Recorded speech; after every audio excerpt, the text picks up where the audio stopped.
Maraming tao sa lugar namin kaya sanay ang lahat na nagsisigawan para lang magkarinigan. Marami kasi ang mga bata na naglalaro sa kalsada, kaya maingay ang paligid. Idagdag pa ang mga chismosang araw-araw na lang yatang nag-uupuan sa tapat ng maliit na tindahan ni Aling Tintay. Hindi ate, mabilis ka lang naman nawala eh. Tulog pa yon. Bali walang sagot ni Junjun sa akin. Napasimangot ako dahil sa narinig. Kahit kailan talaga ay hindi maaasahan ng kapatid kong lalaki.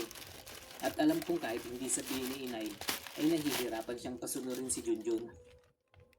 Naku naman Jun, paano kung nagising at lumabas ng kwarto si Sheena at nahulog sa hagdanan? Ano ka ba naman? Naiinis kong sabi kay Junjun bago padabog na pumasok sa loob ng lumang bahay.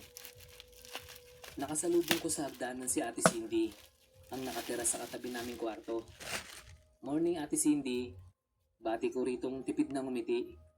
Morning din Natasha, ganting bati niya. Ihiramin ko uli si Sheena mamaya ha, ang sabi ni Ate Cindy sa akin na nakangiti ng maluwag. Wala pa kasi itong anak at asawa, kaya palagi nitong hinihiram si Sheena sa amin. Nagpatuloy ako sa pag-akyat at nakahinga ako ng maluwag nang makitang nakasarado pa rin ang pinto ng kwarto namin. Pag-akyat kasi sa may kataasang hagdanan ay kwarto kaagad namin ang makikita. Mabilis kong binuksan ang pinto para lang matigilan sa aking nadatnan. Nakita ko kasing nakatalukbong ng kumot si Sheena. Nagtaka ako dahil hindi naman nagkukumot ang kapatid ko. Kahit nga lagyan siya ni inay ng kumot, ay tinatanggal lang yun ni Sheena. Ibinaba ko ang dalang pandesal sa mesa at humakbang palapit kay Sheena. Aalisin ko na sana ang kumot sa mukha nito nang muli akong matigilan. Mahigpit kasi yung hinahawakan ni Sheena at ayaw nitong bitawan kahit hinihila ko na. Sheena, alisin na natin ng kumot. Kakain na tayo. Sabi ko sa kanya habang sinusubukan pa ring alisin ang kumot.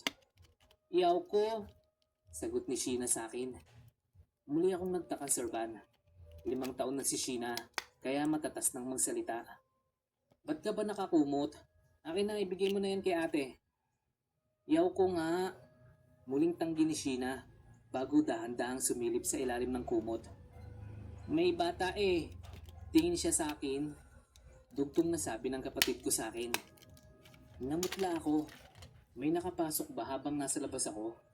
Kaya ba nagising si Sheena? Nasaan ang bata? Kinakabahang tanong ko kay Sheena. Nagsimula nang magtayuan ng maliliit na buhok sa batok ko. Ang lakas din ng kabog ng dibdib ko dahil sa kaba at takot.